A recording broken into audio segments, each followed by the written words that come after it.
तो देखिए foreign exchange rate system हम लोग देख रहे थे।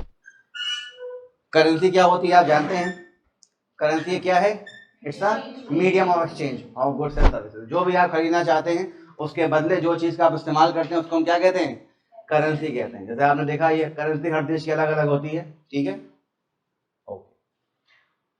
फॉरेन करेंसी, डोमेस्टिक करेंसी आप जानते हैं, जो करेंसी हमारे देश में यूज़ हो, आप जिस भी देश में रहने वाले हैं जहाँ रहते हैं, जो देश की करेंसी आपकी वो क्या है, डोमेस्टिक करेंसी है, घरेलू मुद्रा है। और विदेशी मुद्रा फॉरेन करेंसी, ठीक है ना। अपने करेंसी के अलावा जो बाकी करेंसी है वो सब के सब क्या हो गई, फॉरेन करेंसी, विदेशी मुद्रा हो गई, ठीक है। हमारे यहाँ इंडियन रुपी चलता है, ये हमारे लिए क्या बन गई, डॉलर, ये हमारी डोमेस्टिक करेंसी है। और इसके अलावा जो बाकी हो गए डॉलर, पाउंड, रुपए, ये सब क्या हमारे लिए हो गए, फॉरेन करेंसी हो गई, विदेशी मुद्रा, ठीक है। जनरली जो व्यापार है फॉरेन ट्रेड जिसको हम कहते हैं वो किस करेंसी में होगा, डोमेस्टिक करेंसी में हमारे नहीं होता। Foreign currency, international accepted currency जो कि क्या है, डॉलर है या यूरो है, जनरली इसमें होता है, ठीक है। जनरली हमारी करेंसी जो है वो एक्सेप्ट नहीं होती फॉरेन ट्रेड में। तो अब हमें क्या करना पड़ेगा, फॉरेन करेंसी को अपने पास रखना पड़ेगा। कैसे आ सकता है, हाँ, एक्सपोर्ट, एफडीआई, इन्वेस्टमेंट, देश के अंदर हमारे सामान आए या हम खरीदें फिर उस करेंसी को अपनी करेंसी बेच के, ठीक है, समथिंग लाइक दैट। जैसे आपने यहाँ पे देखा था कि अगर आप एक इंडियन नागरिक हैं और आप यूएस से गाड़ी इंपोर्ट करते हैं, मंगाते हैं यहाँ पे टेस्ला की, जो कि लगभग $1 लाख की है, तो इंडियन करेंसी में कितना आपको देना पड़ जाएगा, 75 लाख। आप अपने बैंक को 75 लाख देंगे और बैंक आपके करेंसी को क्या करेगा, कन्वर्ट करेगा और उसको $1 लाख में। बैंक के पास ये प्रोविजन नहीं कि बैंक डॉलर छाप के दे देगा। जो डॉलर्स बैंक के पास थे या आरबीआई के थ्रू जो उसके पास थे, वही डॉलर्स अब आपके बिहाफ पे ट्रांजैक्शन के थ्रू कहाँ जाएंगे, यूएस चले जाएंगे। तो आप जब बाहर सामान मंगाएंगे तो 75 लाख जो आपने पे किया है वो तो देश का पैसा देश में रह गया, लेकिन जो देश के पास फॉरेन करेंसी का रिजर्व था, जो रिजर्व मनी था, वहाँ से $1 लाख निकला, $1 लाख निकला और चला गया देश से बाहर। मतलब जितनी बार आप क्या करेंगे, इंपोर्ट करेंगे, उतनी बार फॉरेन करेंसी का इस्तेमाल होगा बार बार, ठीक है। तो टेस्ला हमसे पैसा जो मांगेगा वो डॉलर मांगेगा, रुपये नहीं मांगेगा। तो अब जो हमारा नागरिक है वो क्या करवाएगा, पैसे को अपने कन्वर्ट करवाएगा डॉलर्स में। तो बैंक से या मनी चेंजर जो हमारा एक्सचेंज रेट सिस्टम वहाँ कन्वर्ट होगा, तो पैसा वो देगा हमारे डॉलर में, हमारे करेंसी में 75 लाख, लेकिन उसके बाद वो कन्वर्ट किस में हो जाएगा, डॉलर्स में। तो $1 लाख यहाँ से वहाँ बाहर चले जाएंगे। तो इसीलिए जब भी आपको फॉरेन ट्रेड करना होता है तो आपको उस तरह की फॉरेन करेंसी की आवश्यकता पड़ती है, ठीक है। फॉरेन एक्सचेंज रेट क्या होता है, एक करेंसी की वैल्यू इन टर्म्स ऑफ दूसरी करेंसी, ठीक है। Value of one currency in terms of second currency. तो मतलब इंडिया का क्या, इंडियन रुपी का क्या रेट चल रहा है विद रिस्पेक्ट टू डॉलर, ठीक है। डॉलर का क्या रेट चल रहा है with respect to any other country currency. तो उस केस में इसको क्या कहते हैं, एक्सचेंज रेट सिस्टम। कि अगर आप एक हाथ से डॉलर लें तो उसके बदले कितना एक्सचेंज में रुपये मिलेगा आपको, या कितना रुपये आप दें तब आपको कितने डॉलर्स इन एक्सचेंज मिल जाएंगे। इसे कहते हैं एक्सचेंज करेंसी, एक्सचेंज रेट। जैसे अगर मैं $10 लेके घूम रहा हूँ और इंडिया में आया, मैंने $10 दे दिया, मुझे कितना पैसा मिलेगा, कितना रुपया मिलेगा, जो इंडियन करेंसी है। वो जो रुपया मुझे एक्सचेंज होके मिला that is called exchange rate. $10 कितने रुपये में गए या कितने रुपये के बदले कितने डॉलर्स मिले, एक्सचेंज रेट। तो एक्सचेंज रेट सिस्टम में बैंक्स पार्टिसिपेट करते हैं, बाकी foreign exchange brokers, authorised dealers जो कि इसमें ट्रेड करते हैं करेंसी में, वो पार्टिसिपेट करते हैं, और देश का सेंट्रल बैंक जो है वो पार्टिसिपेट करता है। ये लोग जो हैं करेंसीज को खरीदते बेचते रहते हैं। तो एक्सचेंज रेट का मतलब ये है कि एक करेंसी की वैल्यू दूसरी करेंसी के अकॉर्डिंग क्या है। जैसे आपने देखा कि अगर एक्सचेंज रेट है 75 रुपीज़ पर डॉलर, मतलब $1 के बदले कितना मिलेगा तुमको, 75 रुपीज़ मिलेगा। मतलब 75 रुपीज़ में $1 मिलता है। तो $1 में कितना मिलेगा, $0.013, ठीक है। तो ये $1 इक्वल टू 75, ये बेसिकली क्या है, एक्सचेंज रेट है कि $1 के बदले 75 रुपये। ऐसे ये पाउंड के केस में देखिए, 1 पाउंड 100 रुपये, तो ये एक्सचेंज रेट हो गया, ठीक है।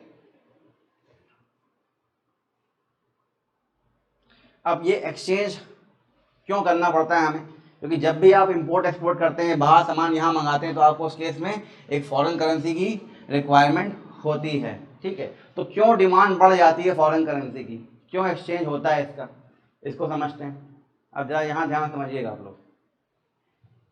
What causes demand of foreign exchange, मतलब फॉरेन करेंसी हमें क्यों लेनी पड़ती है, क्यों एक्सचेंज करनी पड़ती है, डिमांड क्यों होती है फॉरेन करेंसी की। ठीक है, अब डिमांड का मतलब क्या है कि हमें क्या चाहिए, हमें फॉरेन करेंसी चाहिए। क्यों? क्योंकि हमें कुछ बाहर का सामान खरीदना है, या बाहर की चीज़ में पैसा इन्वेस्ट करना है, या कुछ बाहर से मंगाना है, तभी तो चाहिए होगा ना। तुम अपनी इंडियन करेंसी को क्यों एक्सचेंज करोगे? क्योंकि तुम्हें एक और करेंसी चाहिए बाहर की, लेट्स से डॉलर। क्यों? क्योंकि तुम्हें कोई सामान ऐसा खरीदना है जो किससे आ पाएगा, सिर्फ और सिर्फ डॉलर से। मतलब तुम्हें आयात करना है, इम्पोर्ट करना, नंबर 1। या तुम्हें बाहर की किसी कंपनी के शेयर में इन्वेस्ट करना है, जिसमें तुम रुपया इन्वेस्ट नहीं कर सकते। क्या इन्वेस्ट करोगे? डॉलर। या तुम्हें यहाँ बैठे बैठे बाहर की कंट्री में एक जमीन खरीदनी है, वहां कुछ इन्वेस्ट करना है, FDI करवाना तुमको वहां पर, तुम किस में इन्वेस्ट करोगे? उसी करेंसी में जो वहां एक्सेप्टेड है। वो मान लो डॉलर लेके चल रहे हैं, तो अब तुम क्या करोगे? तुम्हें डॉलर चाहिए, तुम रुपया दोगे और डॉलर लोगे, मतलब डॉलर की क्या बढ़ रही है? डिमांड। तो क्वेश्चन यहाँ पूछ रहा है कि what causes demand of foreign exchange, किन किन चीज़ों से, किन किन एक्टिविटीज से फॉरेन एक्सचेंज करने की डिमांड बढ़ती, मतलब आपको अपनी करेंसी क्यों एक्सचेंज करनी पड़ती है दूसरी करेंसी के रिस्पेक्ट में। तो देखिए, फॉरेन एक्सचेंज की आवश्यकता तब पड़ती है जब आप क्या करें, बाहर से सामान, वस्तु, सेवाएं लें। अगर अपने ही देश से लोगों तो करना पड़ेगा तुम्हें फॉरेन एक्सचेंज नहीं, उसके लिए हमारे पास अपनी डोमेस्टिक करेंसी है, घरेलू मुद्रा है हमारे हाथ में, तो क्यों करेंगे भाई? ऐसा होता है कि तुम सुबह से ब्रेड लेने जाओ तो कहो कि नहीं, पहले जा रहा हूँ डॉलर में करेंसी एक्सचेंज करा के आऊँ, फिर ब्रेड लूंगा। नहीं ना, अपने देश में तो डोमेस्टिक करेंसी चलती ही चलती है। लेकिन अगर यही सामान आप बाहर से कुछ मंगाना चाह रहे हैं, तो आपको क्या चाहिए इस केस में? अब आपको डॉलर चाहिए, मतलब अब आपको करेंसी को एक्सचेंज करना पड़ेगा। मतलब करेंसी एक्सचेंज की डिमांड तब तक बढ़ जाएगी जब आप जितना आप क्या करेंगे, बाहर सामान को मंगाएंगे, इंपोर्ट करेंगे, आयात करेंगे। या आप यहाँ से बैठे बैठे, आपके कोई व्यक्ति वहां पर है तो आप उसको गिफ्ट दे रहे हैं, या उसके अकाउंट में पैसे भेज रहे हैं। लेट से बेटा आप बाहर गए यहाँ से पढ़ने के लिए, आपको वहां पे अपनी कोई सेमेस्टर फीस देनी है, या कोई खर्चा है, कोई फंक्शन में पार्टिसिपेट करना है, उसका खर्चा है $2000 रुपीज, $2000। तो अब $2000 तुम कहाँ से लाओगे? घर वाले कहोगे मुझे इतना पैसा चाहिए, तो घर वाले यहाँ से क्या भेजेंगे आपको? वो अपने बैंक में जाएंगे, कहेंगे मेरे बेटे का अकाउंट है वहाँ पे, हमें करेंसी एक्सचेंज करनी है, $2000 के बदले मैं आपको इंडियन रुपी देता हूँ। लेट्स से अगर $1 मान लीजिए 75 रुपए का है, मान लीजिए, तो अगर $2000 भेजने हैं, मतलब कितना एक्सचेंज करना पड़ेगा? 2000 मल्टीप्लाई बाय 75, कितना हो गया ये? 1.5 लाख रुपए, मतलब 1.5 लाख रुपीस आप या आपके गार्जियन बैंक में जाकर जमा कर देंगे, जितना भी हो गया, और उसके बदले $1000, $2000 जो मिले वो आपके अकाउंट में भेज दिए जाएंगे। मतलब जब जब यहाँ बैठा कोई व्यक्ति अपने किसी रिश्तेदार या किसी व्यक्ति को बाहर जो विदेश में कोई गिफ्ट भेजता है या पैसा भेजता है, जिसको हम कहते हैं यूनिलैटरल ट्रांसफर, याद आया? ये फैक्टर पेमेंट नहीं होती। फैक्टर इनकम, फैक्टर पेमेंट मतलब आपने अगर कोई काम किया, सैलरी के रूप में मिला है, ये घर बैठे खाली मिल जाता है as a gift, unilateral. Bilateral transaction मतलब क्या होता है बेटा कि आपने कोई काम किया, उसके एवज में पैसा मिला। जैसे हम और आप कहीं कंपनी में काम करते हैं, या आप जॉब करोगे, IAS बनोगे, PCS बनोगे, तो आप अपनी सेवाएं दे रहे हो ना सरकार को, उसके बदले में आपको सैलरी मिल रही है। ये बाईलैटरल ट्रांसफर है, आपने अपनी सर्विस दी, वहां से क्या मिला? पैसा मिला। या आप अपना गुड्स दे रहे हैं, आपको क्या मिल रहा है? पैसा मिल रहा है। लेकिन यूनिलैटरल ट्रांसफर क्या है? सिर्फ पैसा गया है, वहां से ना कोई गुड्स आया है, ना ही कोई सर्विस। तो अगर हम लोग यहाँ से बैठे बैठे अपने ही किसी लोग को या किसी व्यक्ति को जो बाहर है उसको गिफ्ट भेज रहे हैं, जो कि करेंसी में जा रहा है, या ट्रांसफर कर रहे हैं, तो ऑब्वियस बात है ट्रांसफर किस में होगा? उसकी देशी करेंसी में होगा, जनरली डॉलर में हो जाएगा। ठीक है। या आप यहाँ से बैठे बैठे बाहर की कंट्री में इन्वेस्ट करना चाहते हैं, वहाँ कोई लैंड, गाड़ी, ऑफिस लेना चाहते हैं, समझ में आ रहा है? शेयर्स में इन्वेस्ट करना चाहते हैं वहाँ की किसी कंपनी में, तो आप जो इन्वेस्ट करेंगे तो रुपया में इन्वेस्ट करेंगे क्या? वहाँ जो चलता है उसमें इन्वेस्ट करोगे ना। जनरली मोस्ट एक्सेप्टेड करेंसी क्या है? डॉलर है। तो अब आप अपनी रुपीज को एक्सचेंज करोगे विद रिस्पेक्ट टू डॉलर्स, तो डिमांड बढ़ जाएगी ना फॉरेन एक्सचेंज में। क्या करना है? फॉरेन एक्सचेंज करना मतलब रुपी को एक्सचेंज करना with respect to some other currency. हम इस केस में डॉलर मान के चल रहे हैं, रुपी को एक्सचेंज करना, उसके बदले डॉलर लेना, मतलब डिमांड ऑफ डॉलर बढ़ रही है। आपको डॉलर चाहिए, मतलब डॉलर की डिमांड बढ़ेगी। तो डॉलर तब तुम्हें चाहिए होंगे जब तुम्हें इंपोर्ट कराना हो, तो तुम्हें पेमेंट करना पड़ेगा डॉलर में, या तुम्हें अपने किसी व्यक्ति को पेमेंट देना हो यहाँ से वहाँ बैठ के, तो उसको उसी करेंसी में दोगे। जनरली क्या होगी वो, डॉलर। या आपको यहाँ से बैठे बैठे अब्रॉड इन्वेस्ट करना, भाई मुझे इंडिया में प्लॉट चाहिए 50 लाख का है, तो मैं 50 लाख दूंगा ना, या मैं जाऊंगा नहीं, पहले 50 लाख कन्वर्ट करके लाऊं डॉलर में, फिर दूँ उसको, सुनो भैया ये लो $10,000 तुम्हारे बनते हैं, ये लो। वो पागल हो गया, 50 लाख तो $10,000 क्यों दे रहे हो मुझे? रीजन क्या है कि अपने देश में इन्वेस्ट करने के लिए आपको फॉरेन करेंसी की आवश्यकता नहीं है, लेकिन दूसरे देश में करेंगे अगर, तो क्या करना पड़ेगा, पहले आपको एक्सचेंज करना पड़ेगा, अपनी करेंसी बदले फॉरेन करेंसी, फिर वो करेंसी वहां जाएगी और वहां जाने के बाद आपका इन्वेस्टमेंट हो पाएगा। मतलब देश से डॉलर बाहर जा रहे हैं, इन सारे स्टेप्स में आप देखिए फॉरेन करेंसी देश से बाहर निकल रही है। भाई ये नोट डॉलर हम छाप नहीं सकते, RBI is not entitled to print foreign currency, it can only print INR, Indian currency. तो ये करेंसी जो हमारे फॉरेक्स रिजर्व में थी, ये वहां से निकल निकल के जा रही कहीं ना कहीं, ठीक है। या आप यहाँ से जा रहे हैं स्वीडन घूमने, स्विट्जरलैंड घूमने, फ्रांस घूमने जा रहे हैं, आप ऑस्ट्रिया जा रहे हैं, वियना जा रहे हैं, तो टूरिज्म के लिए जब आप यहाँ से बाहर जाएंगे तो वहां जाके रुपया खर्च करोगे फॉरेन करेंसी, यूरोप जाओगे यूरो खर्च करोगे, पाउंड खर्च करोगे, डॉलर खर्च करोगे। तो इसका मतलब आप फिर अपनी करेंसी को पहले एक्सचेंज करोगे, बैंक में जाओगे या करेंसी एक्सचेंज सेंटर जो है वहाँ पे पहुँचोगे, आप अपनी करेंसी दे दोगे और वहाँ से क्या मिलेगा आपको, उतने ही वैल्यू में जितना एक्सचेंज रेट चल रहा है आपकी करेंसी। लेट से आप पाउंड में एक्सचेंज कराना चाहते हो, 1 पाउंड इक्वल टू 100 रुपीज़ है, तो अगर आपको 100 पाउंड चाहिए, मतलब 100 इंटू 100 कितना हो गया, 1 लाख रुपए, 10,000 रुपए, 10,000 रुपए हो गया। तो 10,000 रुपए पहले दोगे, तुमको क्या मिल जाएगा, 100 पाउंड मिल जाएगा। तो यहाँ पे क्या हुआ, करेंसी का एक्सचेंज हुआ है ना ये। तो करेंसी का एक्सचेंज क्यों हुआ, अगर आप मुझे इंडिया में घूमना, मैं गोवा घूमने जा रहा हूँ, तो क्या मैं पहले पाउंड और जेब में डॉलर भर के जाऊंगा, नहीं, मेरा काम रुपए में हो जाएगा। लेकिन अब मैं अगर किसी दूसरे देश में जा रहा हूँ तो बेटा मुझे फॉरेन करेंसी चाहिए होगी ना। इसका मतलब जितना तुम टूरिज्म करने बाहर जाओगे, जितना बाहर घूमोगे, वर्ल्ड ट्रिप करोगे, वर्ल्ड टूर करोगे, फॉरेन करेंसी उतनी खर्च होनी पड़ेगी, फॉरेन करेंसी की डिमांड उतनी बढ़ेगी। और जितना हम लोग फॉरेन करेंसी की डिमांड बढ़ाते हैं उतना हमारा रुपया गिरता है, फॉरेन करेंसी उठती है। फॉरेन करेंसी महंगी, डिमांड बढ़ गई ना, फॉरेन करेंसी महंगी, हमारा रुपया सस्ता हो जाता है। समझ पा रहे हो, डेप्रिसिएशन, आगे समझो थोड़ा।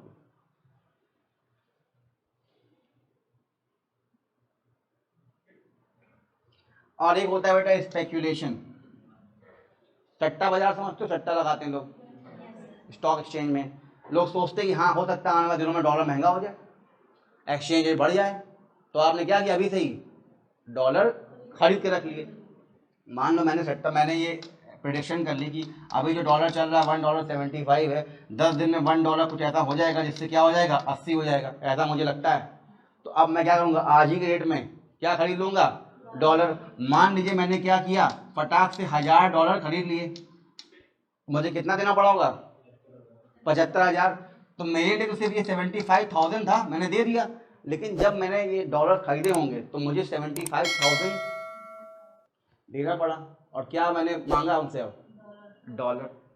तो जब भी आप ऐसी फॉरेन करेंसी को मांगते हैं तो उसकी वैल्यू क्या हो जाती है, बढ़ जाती है, ठीक है। कि आपने ऐसा क्यों किया कि हो सकता है अगर मेरे पास ये रहेगा तो बाद में क्या हो जाएगा, ये बढ़ जाएगा, उस समय मैं क्या कर दूंगा, इसको बेच दूंगा। जब वो 80 का हो जाएगा तो आप बेच देंगे, 80,000 पा लेंगे। 75,000 इन्वेस्ट किया था, 80,000 पा लेंगे, बीच का जो 5,000 है वही आपका कमीशन मनी है, वही आपका पैसा है, मार्जिन है। तो ऐसा लोग जब करते हैं बेटा, तो कई बार उससे क्या होता है, डिमांड बढ़ जाती है किस चीज़ की, फॉरेन एक्सचेंज करने की। क्योंकि आप जो ये काम कर रहे हैं इसके लिए आपको अपनी करेंसी में काम नहीं हो पाएगा, इसके लिए आपको एक दूसरी करेंसी चाहिए। तो वो काम करने के लिए अपनी करेंसी देनी पड़ेगी और दूसरी करेंसी लेनी पड़ेगी। आपकी करेंसी की डिमांड कम हो रही है, अपनी चीज़ आप हटा रहे हो, दूसरी चीज़ ले रहे हो ना, तो जिसकी चीज़ ले रहे हो उसकी डिमांड बढ़ रही है ना, उसकी वैल्यू बढ़ेगी नहीं बढ़ेगी, और तुम्हारी वैल्यू घटेगी।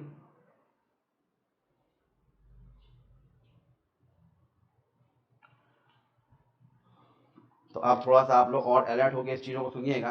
कुछ कॉन्सेप्ट्स हैं यहाँ पे, कुछ कीवर्ड बताऊंगा, उस पर ध्यान रखना तो समझ में आएगा, वरना थोड़ा सा टफ हो सकता है। रिलेशन देखने जा रहे हैं हम लोग, relation between foreign exchange rate and foreign exchange demand.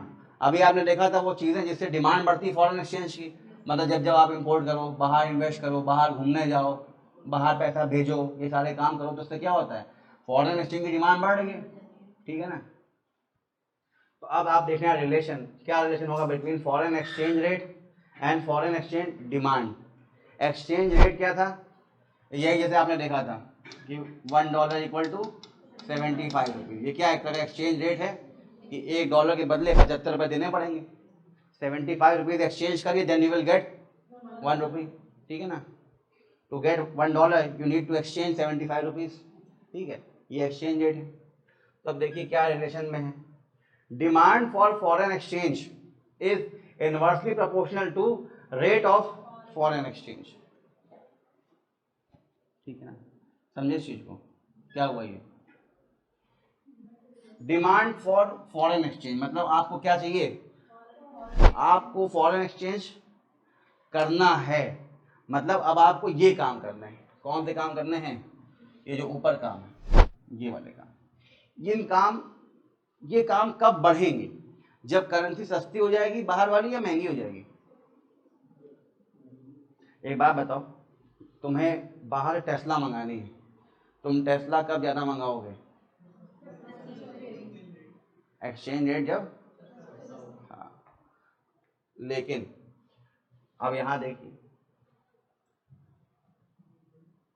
एक डायग्राम आपके सामने है, एक डायग्राम को देखिएगा, ये पीले रंग की गाड़ी खड़ी है यहाँ पर, इम्पोर्टेड कार है मान लो, ठीक है ना, लग भी रही इम्पोर्टेड, इंडिया में कहाँ बनती थी गाड़ी। तो मान लीजिए इसका रेट क्या है, $1 लाख से। लेट्स से पिछले साल और इस साल में हम कुछ कंपैरिजन करने जा रहे हैं रेट्स में, एक्सचेंज रेट में, ठीक है। सपोज एक्सचेंज रेट पिछले साल 2020 में कितना था, 70 रुपये था, मतलब $1 इक्वल टू 70 रुपीज़ था।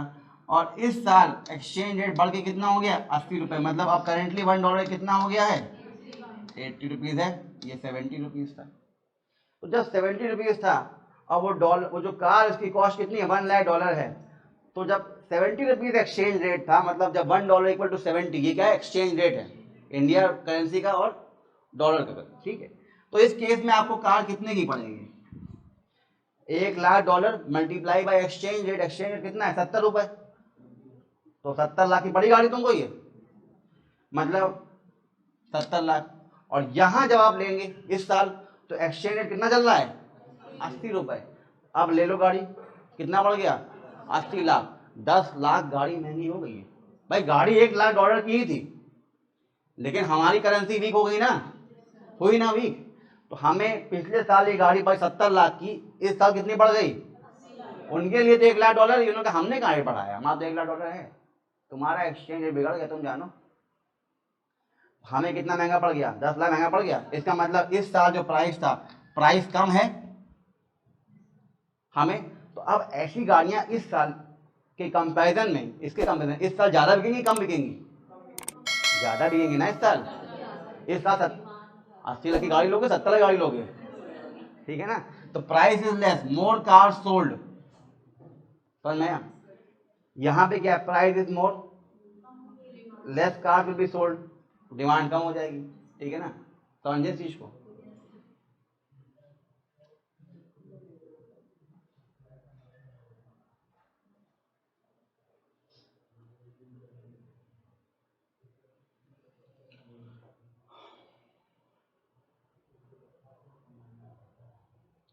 तो आपने चीज देखी कि जब एक्सचेंज रेट बढ़ गया, 70 से क्या हो गया, 80 हो गया, तो डिमांड कम होगी ना यहाँ पर।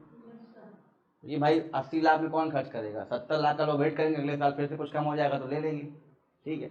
और जब यहाँ पे क्या था, एक्सचेंज रेट 70 था, कम था, तो डिमांड ज़्यादा हो गई, मतलब इनवर्स प्रोपोर्शनल है, जब ये कम तो वो ज़्यादा, जब वो ज़्यादा तो ये कम, ऐसे ही है ना। तो यही तो यहाँ लिखा हुआ है, डिमांड फॉर फॉरेन एक्सचेंज, ध्यान देखना, is inversely proportional to rate of foreign exchange. Inverse proportional समझते हैं क्या होता है आप लोग, क्या होता है, हाँ, मतलब अगर दो चीज़ें हैं, अगर ये बढ़ती है तो दूसरा घटना शुरू हो जाएगा, ये समझ में आ रहा है।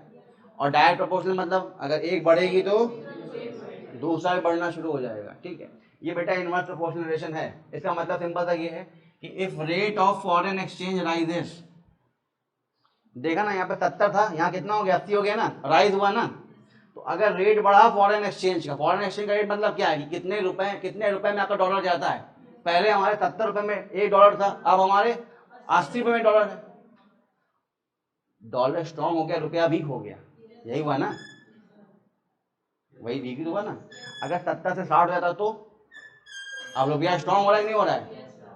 तो अब यहाँ पे क्या हुआ, एक्सचेंज रेट 70 से 80 हो गया, मतलब एक्सचेंज रेट बढ़ गया, आपको ज्यादा रुपये देना पड़ रहा है $1 के लिए।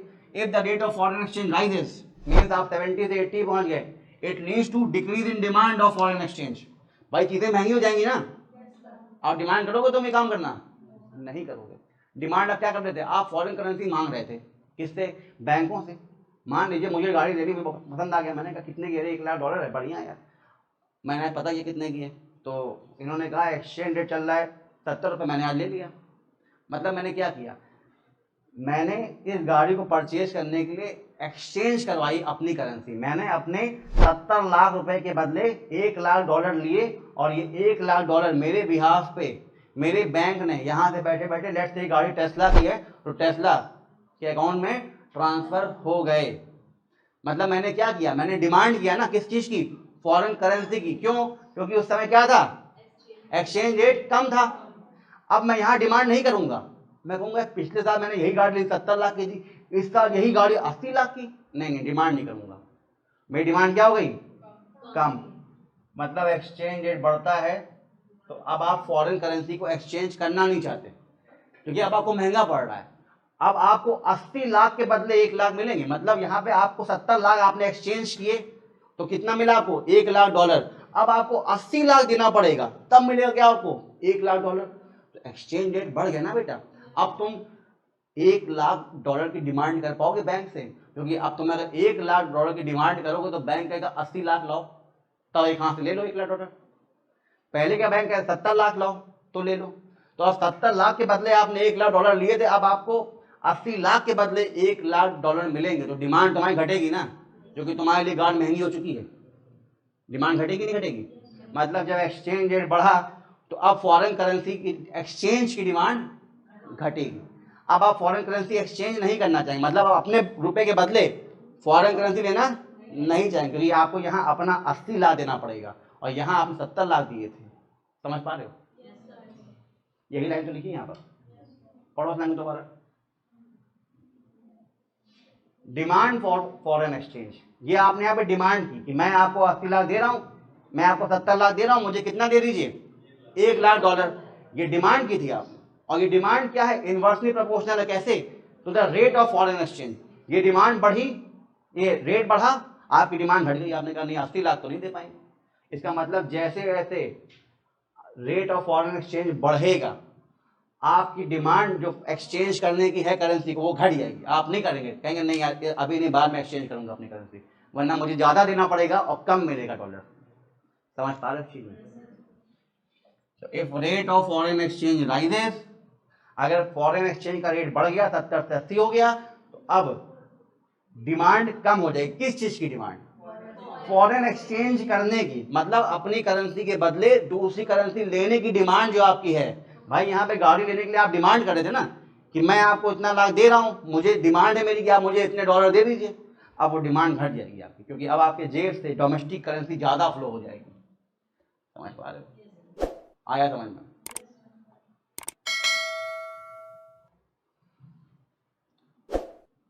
कई लोग इस कॉन्सेप्ट को साल साल समझ नहीं पाते हैं, और कई लोग साल साल समझा नहीं पाते हैं।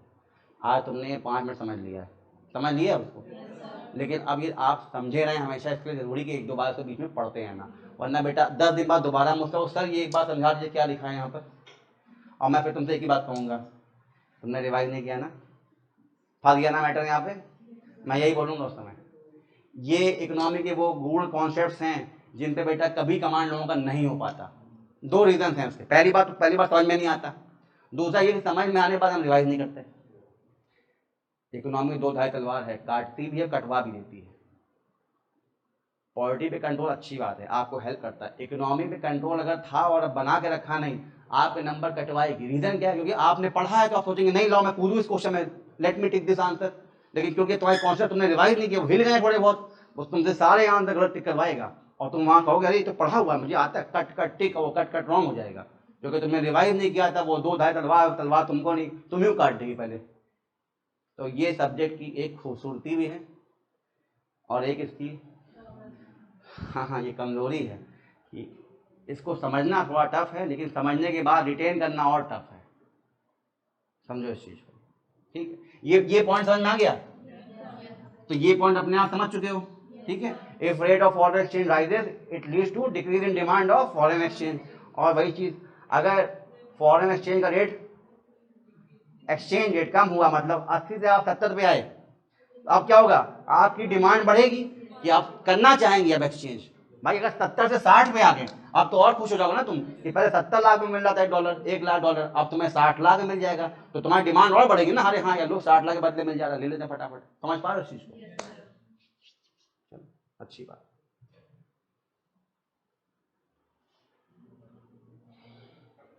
यही चीज यहाँ लिखी है। अब आपने एक कॉन्सेप्ट समझ लिया, अब एक और बड़ा कॉन्सेप्ट समझ लिया। डिमांड की बात तो होगी पूरी कि डिमांड फॉरेन एक्सचेंज की कब बढ़ती है, यह आप जान गए। और डिमांड जो फॉरेन एक्सचेंज की थी वो क्यों बढ़ती है? क्योंकि आप ये काम करते हैं। भाई आपको फॉरेन एक्सचेंज क्यों करना है? आपको क्यों अपनी करेंसी बदले दूसरी करेंसी चाहिए? क्योंकि आप कुछ बाहर से खरीदना चाहते हैं या बाहर इन्वेस्ट करना चाहते हैं या बाहर पैसा भेजना चाहते हैं, और जो आप अपने करेंसी में कर नहीं सकते, तो उसके बदले आपको बाहर की करेंसी चाहिए। तभी आप डिमांड कर रहे हैं कि यार इसके बदले मुझे डॉलर दे दो, एक्सचेंज करने की डिमांड कर रहे हैं आप, ठीक है ना? तो what causes demand of foreign exchange? तो डिमांड जो जिसकी वजह से आप डिमांड करते हैं कि मुझे फॉरेन करेंसी चाहिए, वो ये कारण है। और किन चीज़ों से देश में फॉरेन करेंसी की सप्लाई होती है? ऐसी कौन सी चीज़ें जिससे देश में फॉरेन करेंसी खुद ब खुद आती है? आप वो देखो, इसको देखो, what causes supply of foreign exchange. तो अब ध्यान देना एक बात, यहाँ पे ध्यान से लिख लेना कहीं पे कि डिमांड ऑफ फॉरेन एक्सचेंज तब होगा जब आपको बाहर की कोई चीज़ चाहिए या बाहर इन्वेस्ट करना है। Demand of foreign exchange will rise when you have to import something from outside, और you need to invest in foreign assets, और you need to send money to some person who is situated in foreign land, ठीक है? अगर आपको बाहर का वस्तु लेना है, बाहर का सामान लेना है, बाहर की चीज़ों में इन्वेस्ट करना है, बाहर जाके घूमना है, बाहर पैसे भेजने हैं, तो अब आपको क्या करना पड़ेगा? आपकी डिमांड बढ़ेगी क्या करने की? अपने पैसे को देकर फॉरेन करेंसी लेने की, मतलब फॉरेन एक्सचेंज की डिमांड बढ़ेगी आपकी। और ऐसे कौन से काम है जिससे देश से फॉरेन करेंसी आएगी? डिमांड का मतलब क्या कि आप अपना रुपया लेके फॉरेन करेंसी को उठाते हैं और फिर उसको किसी और को दे देते हैं, बाहर जो बैठा हुआ है। भाई मैंने गाड़ी ली इंपोर्टेड, मैंने 80 लाख दे दिया बैंक में, वो तो 80 लाख मेरे देश में रह गया, लेकिन जो बैंक ने मुझे 1 लाख डॉलर दिए, उस 1 लाख डॉलर को मैंने कहाँ ट्रांसफर कर दिया? वो इंडिया में रह गया? नहीं, वो फॉरेन चला गया ना। मतलब जब जब आप डिमांड करेंगे फॉरेन एक्सचेंज की, इसका मतलब पैसा देश से बाहर जा रहा है। और जब जब मैं बात कर रहा हूँ supply of foreign currency, supply of foreign exchange, इसका मतलब पैसा बाहर का, फॉरेन करेंसी देश में आ रही है। तो ऐसे कौन से काम हैं जिनसे ये होता है? Foreign exchange flows into home country, ठीक है ना? मतलब बाहर का पैसा देश में आता है, मतलब बाहर के लोग अब अपनी करेंसी के बदले हमारे सामान लेते होंगे, यही होता होगा ना? वो भी यही काम करते होंगे, अपने देश में जो है क्या करते होंगे? अपनी करेंसी को एक्सचेंज करवाते होंगे, हमें मिल जाती है और हम उनको सामान, ठीक। तो देखिए export of goods and services, तो जब आप यहाँ से कोई सामान बना के बाहर बेचते हैं, ठीक है ना? लेट से मैंने एक कैमरा बनाया, मैं कैमरा बनाने वाली कंपनी हूँ, मैं इंडिया में एक कैमरा बेचता हूँ 20,000 का, और जब मुझे ये कैमरा बाहर बेचना होता है तो मैं इसको बेच देता हूँ लेट से $2,000 का। तो अगर मैंने ऐसे 10 कैमरे बाहर बेचे, एक्सपोर्ट किए, तो इंडिया में कितना आएगा? $20,000 आया ना, मतलब $20,000 की सप्लाई हुई इंडिया में, ठीक है ना? Foreign exchange flows into home country, अपने घर में पैसा बाहर का आया। तो जब आप एक्सपोर्ट करेंगे वस्तुओं की या सेवाओं की, जब आप निर्यात करेंगे, एक्सपोर्ट करेंगे आइदर गुड्स और services, it will lead to supply of foreign exchange. या अब आपको बाहर से क्या मिल रहा है, गिफ्ट मिल रहा है, वो अपने एनआरआई भाई बहन रेमिटेंसेस याद आ रहा है। हाँ, जब वो रेमिटेंसेस करेंगे तो अगर मान लीजिए आपके एक चाचा जी हैं, वो रहते हैं यूएस में, आपको पैसे की आवश्यकता है यहाँ इंडिया में, तो चाचा जी अगर हेल्प करना चाहते हैं, वो रुपया भेज पाएंगे, उनके पास है ही नहीं, क्योंकि जहाँ काम करते हैं, जहाँ पैसा कमा रहे हैं, ही और चाचा जी, ना शी तो बोलूँगा नहीं, चाचा जी is getting paid in dollars, तो डॉलर तो उनके हाथ में है ना, उनके बैंक में भी डॉलर ही है, तो वो क्या तुमको ट्रांसफर कर पाएंगे, सिर्फ डॉलर। डॉलर इंडिया आएगा। मान लीजिए आपने कहा चाचा जी मुझे 70 लाख रुपए चाहिए तुरंत, ठीक है ना, 70 लैक्स, और उस समय अगर एक्सचेंज रेट चल रहा है $1 इक्वल टू 70 रुपीज, तो मतलब चाचा जी 1 लाख डॉलर भेजेंगे आपके पास, समझे? 1 लाख, चाचा जी 70 लाख तुमको नहीं दे पाएंगे, 70 लाख रुपया तुमको नहीं दे पाएंगे, क्योंकि पास रुपीज है ही नहीं, वो जिस कंट्री में रहते हैं, कमाते हैं, खाते हैं, उनके पास है ही नहीं, तो कर नहीं पाएंगे। तो अब ये 1 लाख क्या है, डॉलर से, ये 1 लाख डॉलर जो है, ये चाचा जी आपको यहाँ पर क्या करेंगे, भेज देंगे।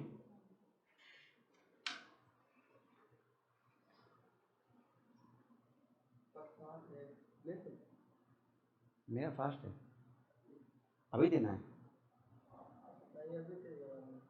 किसने बोला है? अच्छा, क्लास के बाद दे देना यार, चलती हुई क्लास, प्रसाद क्लास सब तो।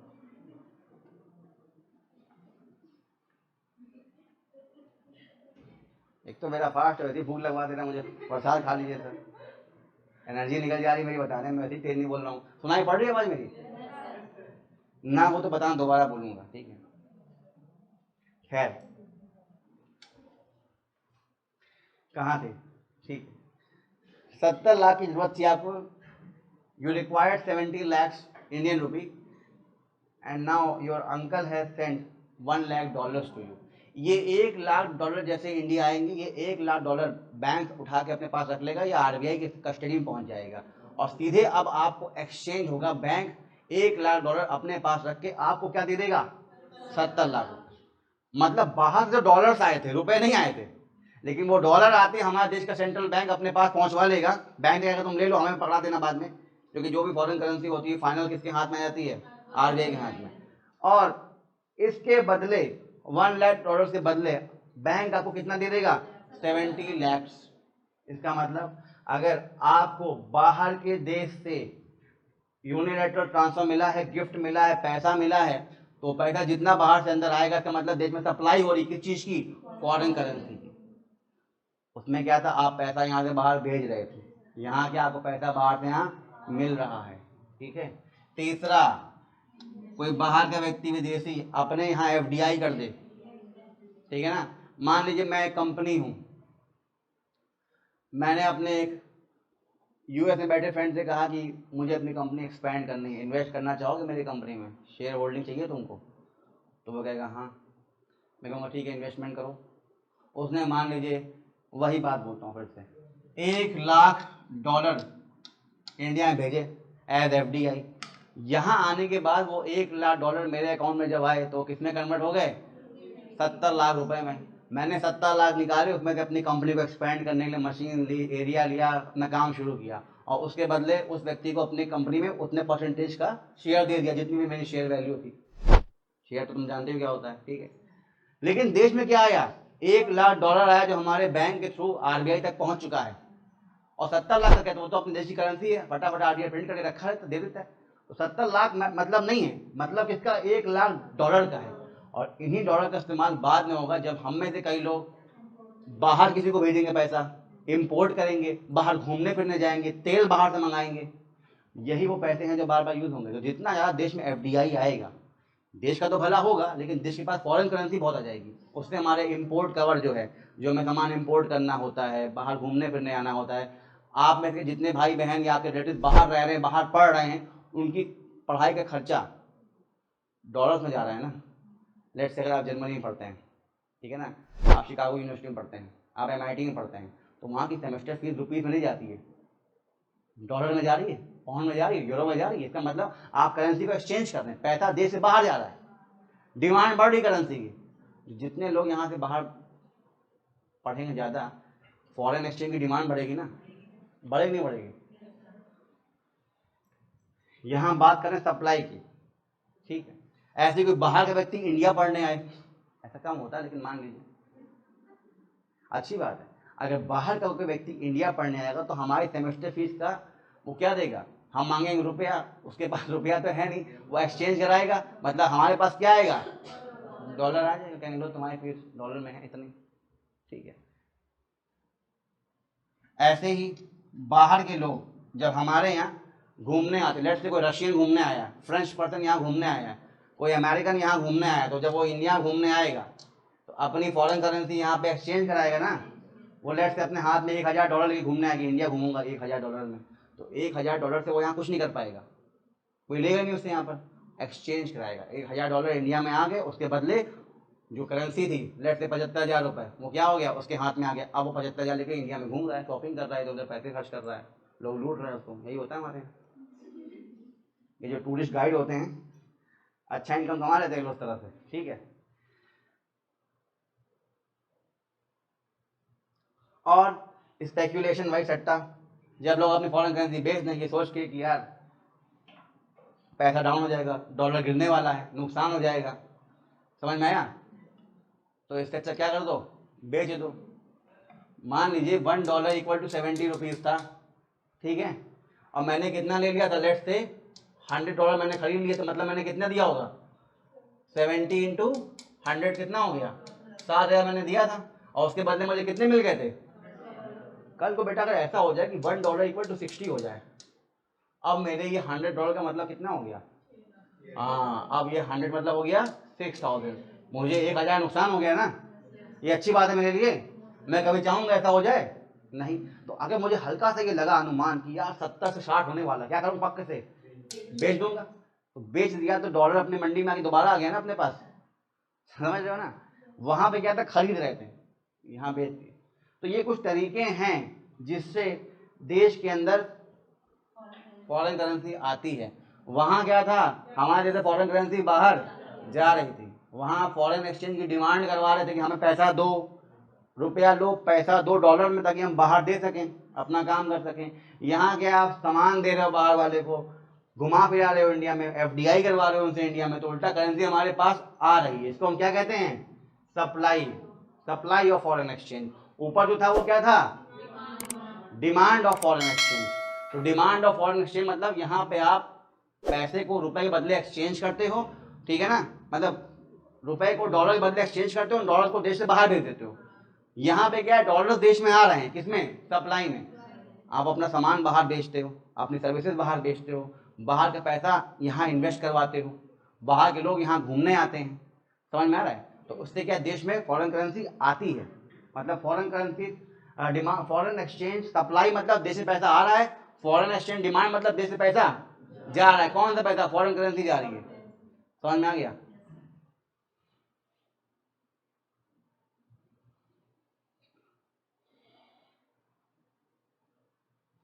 अब रिलेशन समझते हैं, जैसे भी आपने रिलेशन देखा था, ये वाला याद आया था कि 70 से 80 हो जाएगा, तो क्या फर्क पड़ेगा, तो आपने देखा था इनवर्स प्रोपोर्शन है कि अगर एक्सचेंज रेट बढ़ा तो तुम डिमांड कम करोगे ना एक्सचेंज की, क्योंकि तुम्हें एक्स्ट्रा पैसा देना पड़ जाएगा अपनी जेब से। इसका मतलब ये था कि अगर फॉरेन एक्सचेंज रेट बढ़ गया, मतलब 70 से 80 हो गया, तो जो फॉरेन एक्सचेंज की डिमांड है आपकी कि इतने रुपए बदले इतने डॉलर दे दो, वो डिमांड कम हो जाएगी आपकी, क्योंकि आपकी जेब से पैसा ज़्यादा चला जाएगा। अब यही रिलेशन थोड़ा सा हम देखेंगे यहाँ पर कि फॉरेन एक्सचेंज रेट और फॉरेन एक्सचेंज सप्लाई में क्या रिलेशन है। पहले आपने देखा फॉरेन एक्सचेंज रेट और फॉरेन एक्सचेंज डिमांड में क्या रिलेशन है। अब आप देखने जा रहे हैं फॉरेन एक्सचेंज रेट और फॉरेन एक्सचेंज सप्लाई में क्या रिलेशन है, इसको देखिए, समझ पा रहे हो।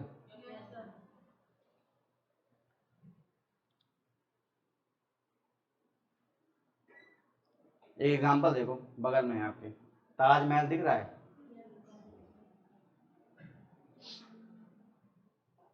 मान लीजिए कोई व्यक्ति बाहर से इंडिया घूमने आता है और इंडिया घूमने का खर्चा है इतना, कितना लिखा है ये?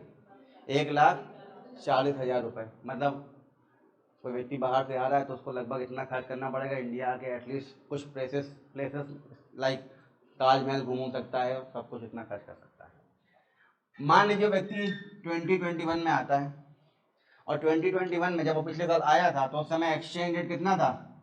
70। आप अभी एक्सचेंज रेट और फॉरेन एक्सचेंज सप्लाई में रिलेशन देखने जा रहे हैं, ठीक है? तो जब वो पिछले साल घूमने आया था उस समय $1 कितना था? 70 रुपये था। यही एक्सचेंज रेट होता है कि कितने डॉलर के बदले कितना रुपया, यही एक्सचेंज रेट, ठीक है ना? तो एक्सचेंज रेट था 70, $1 = 70 रुपये। तो उसको कितना कॉस्ट पड़ा होगा डॉलर्स में इंडिया घूमने का? भाई 14 लाख है, तो 14 lakh divided by exchange rate, मतलब $1 = 70 रुपये, ठीक है? तो 14 लाख में कितने डॉलर्स आ जाएंगे? तो 14 लाख को आपने डिवाइड कर दिया कितने से? 70 से। जो एक्सचेंज रेट है कितना आ गया? $2,000। मतलब वो $2,000, और 2,000 × 70 करो कितना हो जाएगा? 14 लाख हो जाएगा। $2,000 × 70 मीन्स 14 लाख। मतलब वो व्यक्ति अगर इंडिया घूमने आना चाहता था 2021 में तो उसने कितने खर्च किए होंगे? $2,000, यही है ना? लेकिन अगर वो मान लो अब फ्यूचर में आता है 2025 में, और तब तक एक्सचेंज रेट 70 से बढ़ के कितना हो जाए? 100, मतलब $1 = 100 रुपीज। अब ये कॉस्ट कितनी हो जाएगी? 14 लाख 1,40,000 डिवाइडेड बाय 100, मतलब $1,400। मतलब अगर वो 2025 में घूमने आएगा तो वही सब जितना वो घूमा था 2021 में, $2,000 में घूमा था, कितने में घूम लेगा? $1,400 में। एक बार बताओ, जो बाहर के लोग जब इंडिया घूमने आते होंगे तो अपना बजट लेके आते होंगे ना कि कितना खर्च कर सकते हैं। तो अगर उन्होंने चेक कर लिया कि यार इंडिया के पिछले साल गए होते तो $2,000 लगता, और अगर हम लेट्स से इस समय 2025 में आ चुके हैं, मान लो तुमने टाइम ट्रेवल कर लिया, तुम 2025 में हो, और इस समय एक बाहर व्यक्ति बैठा है यूएस में, उसने कहा कि मैं इंडिया घूमने आना चाहता हूँ, और उसने कैलकुलेशन लगाई कि अगर मैं आज से 4 साल पहले इंडिया गया होता तो मेरे कितने खर्च हो जाते? $2,000। अब मेरे कितने खर्च होंगे? अब वो हमारे यहाँ घूमने आना चाहेगा या नहीं आना चाहेगा? क्योंकि उसका बजट कम में काम चल जाएगा ना। पहले $2,000 में घूम रहा था इंडिया, 14 लाख उतने बराबर था, अब 1400 में से काम हो जाएगा। समझे ना? इसका मतलब क्या है? यहाँ पे प्राइस आपका मोर है, पैसा मोर पड़ गया ना $2,000, तो लेस टूर सोल्ड। अब जो वो टूर एंड ट्रेवल से घूम के आता है अपनी बुकिंग कम करवाएगा, कहेगा $2,000 यहाँ पे खर्च हो रहे हैं। इसका मतलब क्या है? Less demand of foreign exchange, नहीं करेगा एक्सचेंज। यहाँ पे क्या है? प्राइस इज लेस, कम पैसा पड़ा, मोर टूर सोल्ड, ज्यादा लोग आएंगे यहाँ पे, ज्यादा लोग ट्रेवल करने के आएंगे, more demand of foreign exchange. इसका मतलब क्या है? इसका मतलब सिंपल सा ये है कि व्हेन एक्सचेंज रेट इंक्रीजेस, जैसे एक्सचेंज रेट बढ़ता है 70 से 100, मतलब अपना रुपया कम हो गया है, डॉलर की वैल्यू बढ़ गई है। मतलब पहले एक यूएस का व्यक्ति इंडिया में $1 के बदले 70 रुपए का सामान ले पाता था, अब वही व्यक्ति इंडिया में $1 के बदले 100 रुपए का सामान ले पाएगा। तो उसके लिए फायदे की बात है ना, और हमारे नुकसान की बात है कि हम पहले उसको 70 रुपए का सामान देते थे $1 में, अब हमें 100 का सामान देना पड़ेगा उसको। उसका फायदा, हमारा नुकसान। उसका फायदा हो रहा है ना यहाँ पर। तो देखिए, अगर फॉरेन एक्सचेंज रेट बढ़ जाता है तो उस केस में सप्लाई ऑफ फॉरेन एक्सचेंज भी बढ़ जाती है। ये पैसा देश के अंदर आने वाला है, सप्लाई होगा ना। अगर रेट बढ़ा, फॉरेन एक्सचेंज रेट बढ़ा, मतलब अगर $1 = 70 से $1 = 80, 90, 100 ऐसा हो गया, तो उस केस में फॉरेन एक्सचेंज की सप्लाई देश में बढ़ेगी, मतलब मैक्सिमम लोग हमारा सामान लेने आएंगे, मैक्सिमम लोग इंडिया घूमने आएंगे। समझ पा रहे हो ना? देखिए $1 = 70 रुपीज था यहाँ पर, अब $1 = कितना हो गया? 100 रुपीज। का मतलब क्या चीज बढ़ गई है? एक्सचेंज रेट बढ़ गया है। तो यही यहाँ लिखा मैंने कि अगर एक्सचेंज रेट बढ़ जाए तो अब मैं बोल रहा हूँ कि सप्लाई बढ़ जाएगी, किसकी? फॉरेन एक्सचेंज की सप्लाई, मतलब बाहर का पैसा जो देश में आता है। तो बेटा पहले $2,000 था तो महंगा पड़ रहा था, अब कितना हो गया? 1400। अब ज्यादा चांस है ना बाहर का पैसा देश में आने में, समझो इस चीज को। और अब एक ऐसे ही सोचो कि पहले $1 = 70 जो था, और $1 कितना हो गया? 100 रुपीज। अब हमारे एक्सपोर्ट सस्ते हो जाएंगे ना, भाई पहले जितना सामान बाहर के लोग मंगाते थे $1 में 70 रुपए के बराबर, अब वही सामान $1 में लगभग 100 रुपए का सामान मंगा पाए, मतलब उनको 30 रुपए का फायदा हो गया, किसको? बाहर बैठे लोगों को। तो अब हमारा सामान वो खरीदना चाहेंगे ना, हमारा सामान ज्यादा बाहर बिकेगा ना, एक्सपोर्ट हमारे बूस्ट हो जाएंगे। इसलिए कहते हैं कि एक्सपोर्ट को बूस्ट करना, करेंसी को गिरा दिया हमने। $1 के बदले 70 रुपए थे, अब एक्सचेंज रेट हमने बढ़ा दिया, $1 बदले कितना हो गया? 100 रुपए। हमारा सामान इंटरनेशनल मार्केट में सस्ता हो गया है। पहले हमारा सामान जो 70 रुपए का था वो $1 का बिकता था, अब हमारा 100 रुपए तक का सामान $1 में बिक जाएगा आराम से, मतलब वो फॉरनर ज्यादा सामान ले पाए। इसको और आसानी समझना चाहो तो ऐसे समझो, मान लो $1 था 50 रुपए, अब कितना हो गया? 100 रुपए।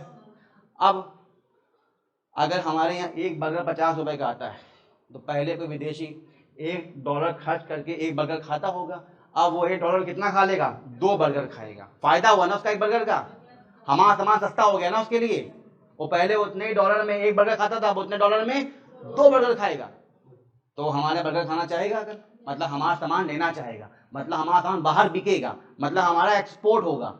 और जब एक्सपोर्ट होगा तो बाहर का पैसा यहाँ आएगा ना, सप्लाई, बाहर का पैसा यहाँ आना। समझ पा रहे हो? देखो मैं फिर कह रहा हूँ, ये टॉपिक थोड़ा सा समझने वाला है, गहराई का है, लेकिन अगर समझ लोगे तो आसान है। हाँ बताओ, मैंने तुम्हें कहाँ डिवैल्यूएशन समझाया अभी? और तुमको मैंने ऑटोमेटिक भी नहीं बताया, नहीं अभी नहीं। करेंसी कई तरह से बेटा मैनेज होती है, ये मैं तुमको फ्री फ्लोटिंग समझा रहा हूँ। फ्लोटिंग समझते हो? फ्री, जो डिमांड सप्लाई के अकॉर्डिंग होती है। एक होती है फिक्स, एक होती है मैनेज्ड फ्लोट। आगे है क्या? ये जो टर्म्स होते हैं, डिवैल्यूएशन चीजें, ये न्यूज में तो आती हैं, तुम उसे पिक कर लेते हो, लेकिन कोड कॉन्सेप्ट जब तक नहीं पता होगा तो बस सिर्फ टर्म ही याद रहेगा, तुम लोगों के सामने सिर्फ टर्म फेंकोगे।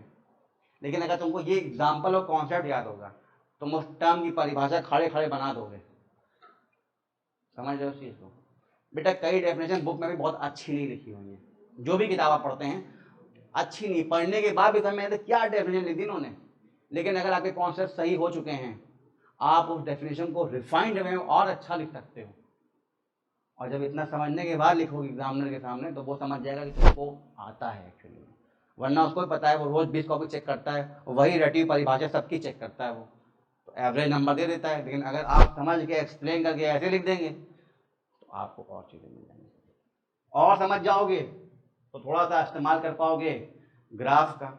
ये देखो तुमको भी नीचे ग्राफ दिखाऊंगा, तुम ग्राफ बना बना के दिखाओगे, क्या बताओगे कैसे एक्सचेंज रेट होता है, कहाँ कहाँ ग्राफ इंटरसेक्ट करता है, और समझा दोगे उसको। जहाँ तुमने ग्राफ बना दिया वो समझ जाएगा तुम अव्वल दर्जे वाले हो, अब वो चेक ही नहीं करेगा तुम्हारी कॉपी। यही होता है, एग्जामिनर का समझ जाए कि तुम्हें बहुत अच्छे से आता है ये चीज़। देखो डायग्राम बनाना अपने आप में बेटा एक बड़ी बात होती है, आप अंट कुछ भी लिख सकते हैं वहाँ पर, कहानी लिख के आगे, लेकिन उस चीज़ को डायग्राम और मैप में बना देना या एक ग्राफ बना देना, इसका मतलब तुम्हारे कॉन्सेप्ट क्लियर है, तभी तुम डायग्राम की जोन में आए हो। डायग्राम बनाना चैलेंजिंग टास्क, लिखना होता आसान, कुछ भी लिख दिया, लेकिन उसको फ्लो चार्ट में या ग्राफ में उतार देना या एक मैप बना देना, इसका मतलब तुम्हारे पास कॉन्सेप्ट क्लियर है। और जहाँ ये चीज़ हम लोग क्यों कहते हैं डायग्राम बनाओ, मैप बनाओ, ग्राफ बनाओ, क्यों? इससे एग्जामिनर समझ जाता है कि तुम्हारे पास कॉन्सेप्ट है, बस उसने ये देख लिया, उसको समझ में, वो देखेगा नहीं तुमने क्या लिखा, बाकी सब वो पढ़ेगा नहीं, स्किप मार देगा, उसको अपने काम की चीज़ मिल गई, उसके पास और भी जीवन में काम है कॉपी चेक करने के अलावा। वो 2 कप चाय पी के आ जाएगा, आराम करेगा, लड़के मेरा काम बचा लिया, पूरा पढ़ना नहीं पड़ता मुझे कॉपी की, सब कुछ तुमने सामने लिख दिया, बढ़िया। यही होता है। लेकिन जब आपकी चीज़ों में ऐसी चीज़ें नहीं होती हैं, वही जनरल चीज़ें होती हैं, अब वो पढ़ता है। जितना एग्जामिनर तुम्हारी कॉपी में घुसेगा उतनी गलतियाँ निकालेगा। Don't let the examiner invest his और हर टाइम इन योर कॉपी। जितना ज़्यादा टाइम वो अपना तुम्हारी कॉपी में लगाएगा, तुमको उतने नंबर काट के देगा, और जितनी जल्दी करेगा, अरे बस खत्म। मेरे पास भी होगा, मुझे काम की 4-5 चीज़ दिखी, मैं उसको बढ़िया अच्छा लिखा बेटा, वो भी वही करता है। हमारे पास कुछ मॉडल कीवर्ड्स होते हैं, मॉडल डायग्राम्स होते हैं, अगर वो मैच हो रहे हैं तुम्हारे टॉपिक में, काम खत्म है। वरना हम ढूंढेंगे तुमने क्या लिख दिया ऐसा, कि अब तुम्हें नंबर, अगर 2 नंबर मुझे देना तो मैं क्यों दूँ तुमको, पहले पढ़ूँ कि तुमने क्या लिखा है, और क्या पता मैं ग्रामेटिकल मिस्टेक्स तुम्हारे निकाल दी। अब मेरे दिमाग में बात आ गई, इसको लिखना तक तो आता नहीं है, ये कॉन्सेप्ट क्या समझाएगा मुझे। अब मैं एक अलग मोड में हूँ तुम्हारी कॉपी को लेकर, मेरी इमेज मन में तुम्हारी अलग बैठ चुकी है, ग्रामेटिकल एरर्स अगर मिलना शुरू हो गई, अब वो दिक्कत है, चाहे तुम इंग्लिश लिखो चाहे तुम हिंदी में लिखो। तो जितना कॉपी में एग्जामिनर विलीन हो जाएगा तुम्हारे, उतनी गलतियां निकाल के बाहर फेंकेगा वो। तो आपका काम क्या है कि सारी चीज़ों को बहुत ही अच्छे से प्रस्तुत सामने कर दें, उसको ढूंढना ना पड़े कहाँ क्या क्या है, उसके सामने सब कुछ परोस दिया जाए, यही है, यही देखो बस, अंडरलाइन कर दो, जैसे दिखा दो, बॉक्स बना, डायग्राम, बस का निगाह वहीं टिक जाए, बाकी काम खत्म। जितना तुम पैराग्राफ में लिखोगे, तुम उसको मजबूर करोगे कि अब वो अपना टाइम वेस्ट करे, लिटरली मैं ये वर्ड बोल रहा हूँ, वेस्ट करे तुम्हारी कॉपी में चेक करने के लिए। अब वो ढूंढेगा, फ्रस्ट्रेट होगा, क्या लिख दिया इसने, अब फ्रस्ट्रेशन में आके क्या होगा, तुम्हारे नंबर काटेगा, वो कहेगा मैं 10 रुपये कम करा दिए इसने, इतने में 2 क्वेश्चन और चेक कर लेता। ये काम ना करें, एग्जामिनर के पेशेंस का इम्तिहान ना लें, वरना आपको वो अगली बार फिर से इम्तिहान देने में मजबूर कर देगा। ठीक है, ये काम बिल्कुल ना करें। हाँ, तुम लोग कहाँ थे?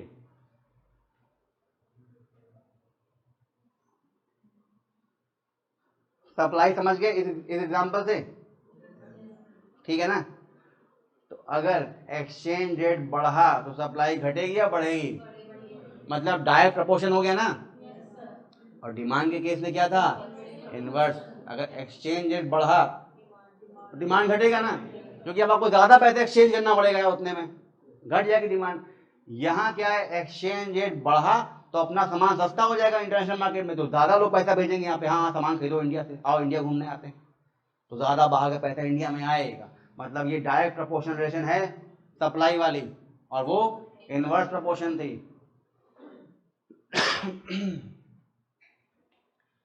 तो यही है यहाँ पर जो लिखा हुआ है मैंने, relation between foreign supply and foreign exchange rate.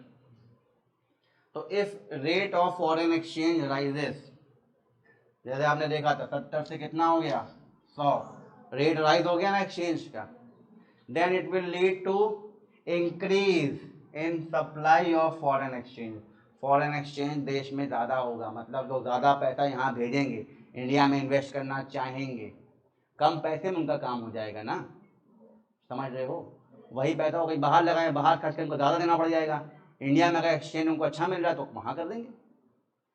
तुम किसी दुकान में जाओ जहाँ पे 1 के बदले 2 सामान मिले और 1 के बदले 3 मिले और सब कुछ सेम है क्वालिटी, तो कहाँ लोगे, 1 के बदले 2 में, 1 के बदले 3 में?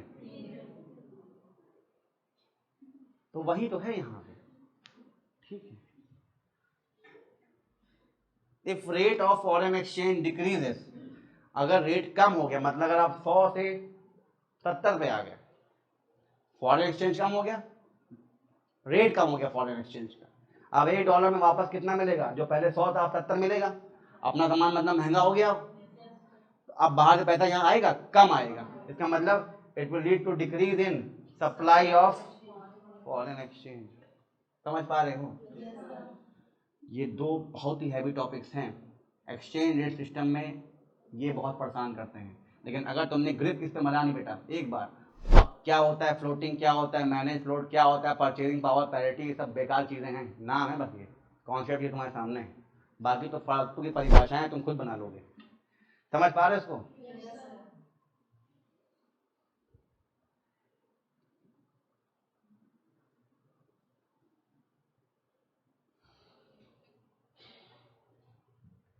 आगे बढ़ते हैं।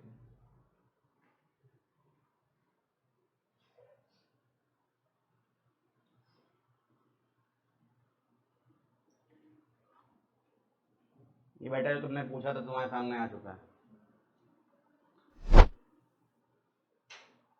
ठीक है, फ्लोटिंग क्या होता है, फ्लेक्सिबल क्या होता है, फिक्स एक्सचेंज रेट क्या होता है, मैनेज फ्लोट क्या होता है, कब कैसे बढ़ता है पैसा। ठीक है, अब ये कैसे क्या होता है ये तुम समझ जाओगे, क्योंकि तुमने पीछे का मेन गणित समझ लिया है इसका, ये वर्क कैसे करता है, डिमांड सप्लाई का क्या इसमें रोल रहता है। ठीक है, तो देखिए, व्हाट आर डिफरेंट मेथड्स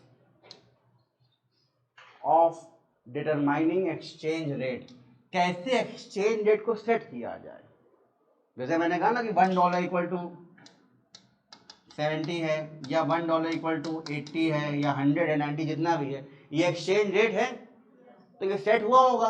तो कैसे सेट हुआ होगा, अब इस पे आते हैं कि किन किन तरीकों से आप एक्सचेंज रेट निकाल सकते हैं, कैसे कैलकुलेट किया जाए exchange, how to calculate, how to determine exchange rate.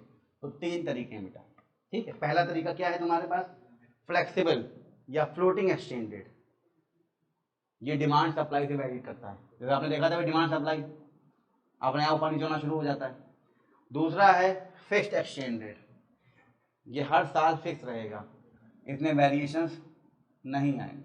जैसे मान लीजिए $1 इक्वल टू 1 रुपी है और तब से लेकर अब तक वही है, तो मतलब क्या है, ये फिक्स्ड है। ये फ्लोटिंग मतलब आप देखिए यहाँ पर, जैसे ये डायग्राम आपके सामने है, how is exchange rate determined. एक होता है flexible method, flexible exchange rate, जिसको हम फ्लोटिंग कहते हैं, जो ऊपर नीचे होता रहता है डिमांड सप्लाई से। और एक है फिक्स, जैसे आप देखिए यहाँ पे 2020 में एक्सचेंज रेट कितना था, 70, मतलब $1 इक्वल टू 70 रुपीज़ था। 2021 में कितना हो गया, 75। 2022 में कितना हो गया, 80, मतलब $1 इक्वल टू 80 पहुंच गया, ठीक है ना। तो ये क्या है, एक्सचेंज रेट यहाँ पे बार बार फ्लक्चुएट कर रहा है, बढ़ रहा है, फ्लक्चुएट कर रहा है, फ्लक्चुएट मतलब बढ़ना घटना दोनों। यहाँ फिलहाल बढ़ता हुआ दिखाया मैंने। यहाँ देखिए फिक्स्ड एक्सचेंज रेट, 2020 हो या 21 हो या 22 हो, एक्सचेंज रेट क्या है, 70 है, मतलब $1 इक्वल टू 70 है, वो फिक्स कर दिया गया। यहाँ पे एक्सचेंज रेट क्या हो गया है, फिक्स हो गया।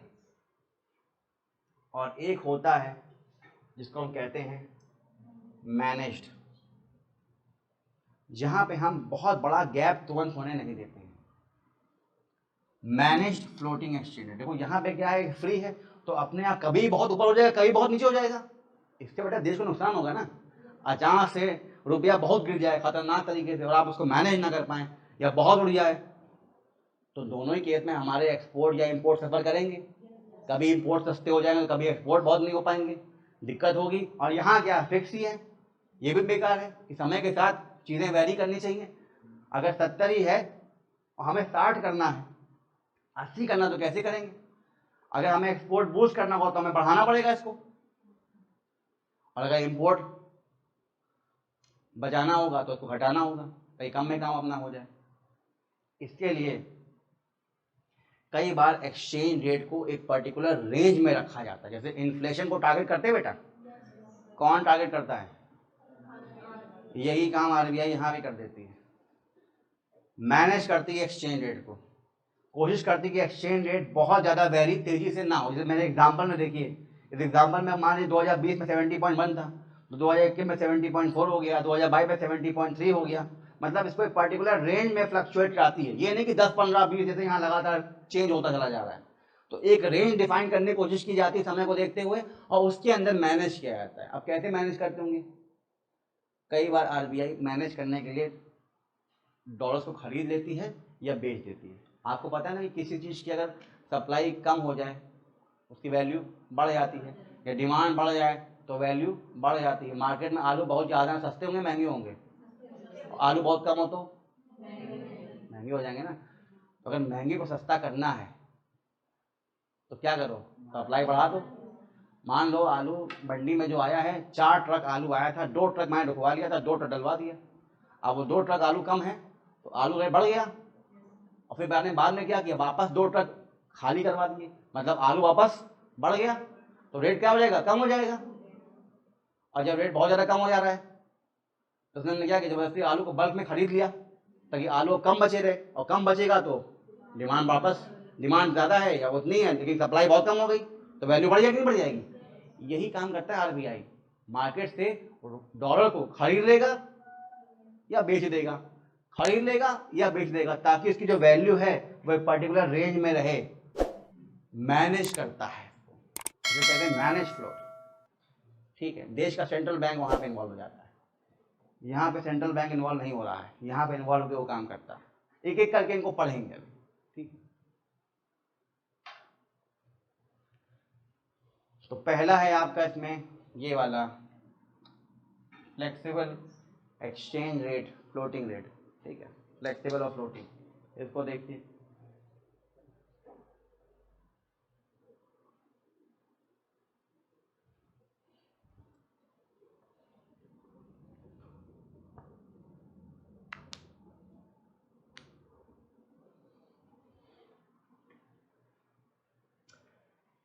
तो ये एक ऐसा सिस्टम है जहाँ पे जो एक्सचेंज रेट है, एक्सचेंज मतलब यही जो आपका होता है $1 इक्वल टू 70 या 80, this is called exchange rate.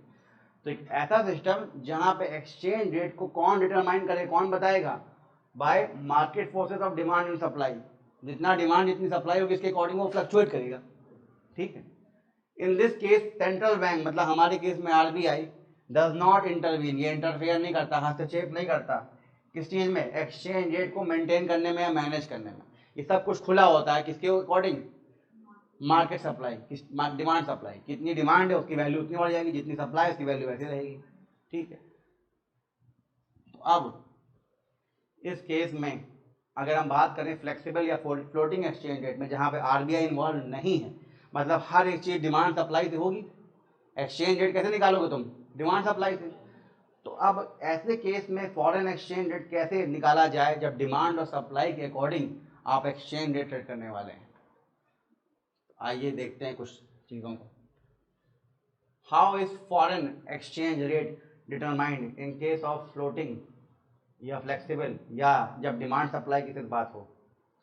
तो हम डिटरमाइन करने के लिए एक ग्राफ को प्लॉट करेंगे और उस पॉइंट पे जाएंगे जहाँ पे इंटरसेक्शन हो जाए, क्रॉस हो जाए एक दूसरे के साथ, कौन? डिमांड कर्व और सप्लाई कर्व।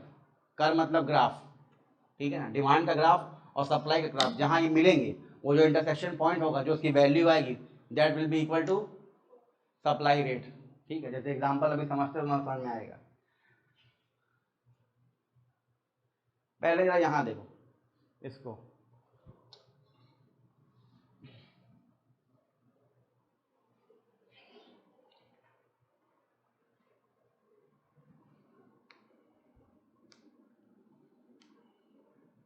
इसको देखिए, 3 हेडिंग है यहाँ पे। फॉरेन एक्सचेंज रेट आपको पता ही है, $1 इक्वल टू 70 इक्वल टू 71 72 73 ऐसे बढ़ गया। और यहाँ क्या है? फॉरेन एक्सचेंज डिमांड, और यहाँ क्या है? Foreign exchange supply. अभी आपने पढ़ा था फॉरेन एक्सचेंज डिमांड का रिलेशन क्या होता है एक्सचेंज रेट से, आपने पढ़ा था फॉरेन एक्सचेंज सप्लाई का रिलेशन क्या होता है, याद आया? अब उसी चीज को देखो और एग्जाम्पल को समझने की कोशिश करो। इसका मतलब क्या है कि फॉरेन एक्सचेंज रेट अगर बढ़ेगा, आप 70 से 71 पे आ गए, तो डिमांड बढ़ेगी या घटेगी एक्सचेंज करने की? घटेगी ना, क्योंकि वो चीज महंगी हो रही है। याद करो, गाड़ी 70 लाख से 80 लाख हो गए ना, अब तुम एक्सचेंज करोगे अपने 80 लाख। पहले तुम्हें 70 लाख के बदले $1 लाख मिल रहे थे, अब तुम्हें 80 लाख के बदले मिलेंगे $1 लाख। तुम्हें ज्यादा एक्सचेंज करना पड़ रहा है, तो तुम नहीं करना चाहोगे, डिमांड तुम्हारी कम हो जाएगी एक्सचेंज करने की, हो जाएगी ना। तो अगर एक्सचेंज रेट महंगा हो गया तो फॉरेन एक्सचेंज करने की आपकी जो डिमांड है वो कम हो जाएगी, कि 900 से 800 पे आ गया। और यहां देखिए सप्लाई का क्या होगा। अगर फॉरेन एक्सचेंज रेट बढ़ गया, जैसे आपने देखा था वो $1 इक्वल टू 70 से $1 इक्वल टू 100 अगर हो गया, तो एक्सचेंज रेट बढ़ गया, हमारा सामान सस्ता हो जाएगा ना मार्केट में। पहले बाहर का व्यक्ति $1 में 70 रुपए का सामान लेता था हमारा, अब उसको $1 के बदले 100 रुपए का सामान मिलेगा, तो हमारा सामान लेना चाहेगा ना वो, और मतलब अपने डॉलर यहाँ भेजना चाहेगा और उसके बदले सामान लेना चाहेगा, मतलब सप्लाई बढ़ेगी ना फॉरेन एक्सचेंज की। तो आप देखिए यहाँ पे 500 से कितने पे आ गए हम? 600। तो जैसे 70 से 71 हुआ, 70 से 71 हो गया, क्या चीज? सब एक्सचेंज रेट, हाँ। तो डिमांड कम हो गई और सप्लाई बढ़ गई ना। जब 71 से 72 पे आ पाए तो डिमांड घटती रहेगी, क्योंकि आपका एक्सचेंज रेट बढ़ रहा है ना। आप 70 से 71 पे आए तो 900 से 800 हो गया, डिमांड घट गई। फिर आप 71 से 72 पे आ गए, एक्सचेंज और बढ़ गया तो डिमांड और घट जाएगी, आप 800 से कितने पे आ गए? 700। वैसे यहाँ देखो, आप 70 से 71 में आए थे, आपकी सप्लाई बढ़ गई थी 500 से 600, क्योंकि आपकी करेंसी क्या हो गई?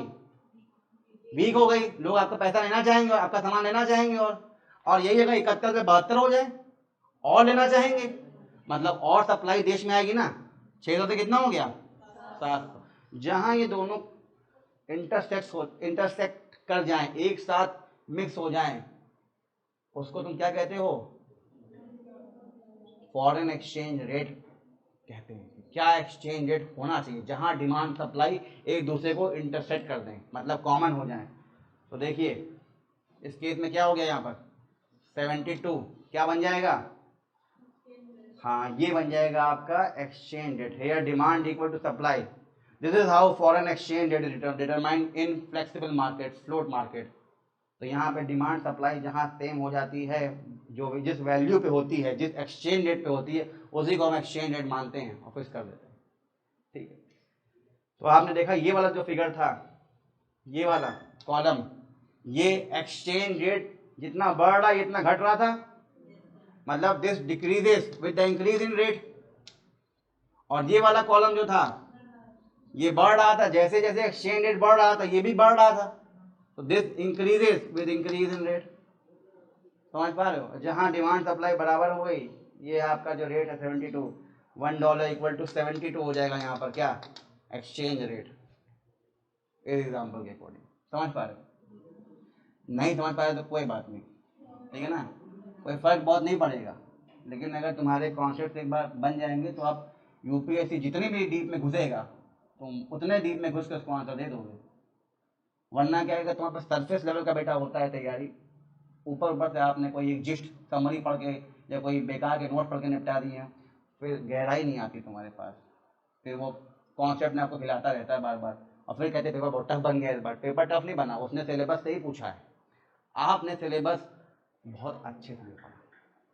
ये जो ग्राफ हैं ये एनसीईआरटी में बने हुए हैं पर अच्छे से एक्सप्लेन नहीं किए गए हैं, लेकिन ग्राफ तो बने हैं। तो अगर ग्राफ बेस्ड क्वेश्चन को पूछ ले कभी, या इन ग्राफ के अकॉर्डिंग करेंसी के अकॉर्डिंग एक्सचेंज रेट कभी पूछ ले, तो आप ये नहीं कह सकते कैसे पूछ लिया सर, ये तो किसी किताब में है ही नहीं, संजीव वर्मा में नहीं है, रमेश सिंह में नहीं है, उनके नोट में नहीं है, फलाना में ढमकाना में नहीं है, एनसीईआरटी में तो है ना, कहाँ नहीं पढ़े वहाँ पे, यूपीएससी बोल देगा कि हमारी सरकारी किताब में तो था, तुमने देखा नहीं, तुम विजन के नोट में लगे रह गए थे। समझो इस चीज को, इसीलिए एनसीईआरटी की बहुत रेलिवेंस होती है। सरकारी किताबों को नज़रअंदाज मत करिए, सरकार का एग्जाम देने वाले हैं, एग्जीक्यूटिव बनना है आपको, प्राइवेट चीज़ों से घृणा करना शुरू करिए और सरकारी चीज़ को अपनाइए। ऐसे ही होता है ना, क्लास 12 तक हर बच्चा प्राइवेट स्कूल में पढ़ना चाहता है, 12 के बाद डिग्री लेने के लिए government school, university, college, IIT, AIIMS चाहता है।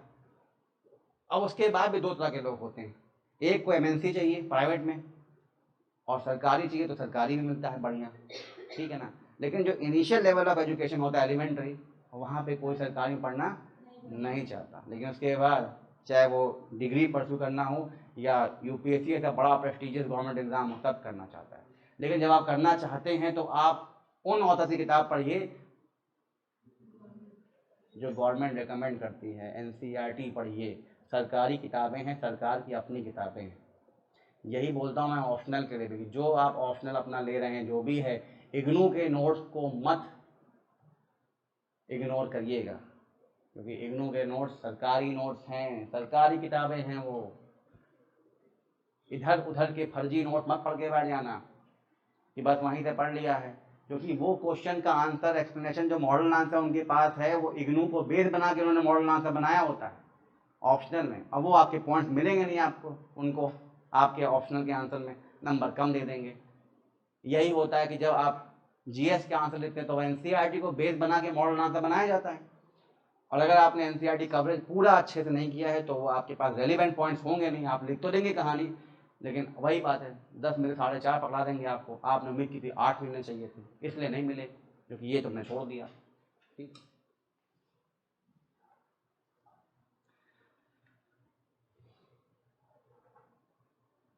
ऐसे ही ग्राफ देखिए, आपने ये तो देख लिया कि जैसे एक्सचेंज रेट बढ़ता है तो डिमांड क्या होती है, घटती है, और सप्लाई बढ़ती है।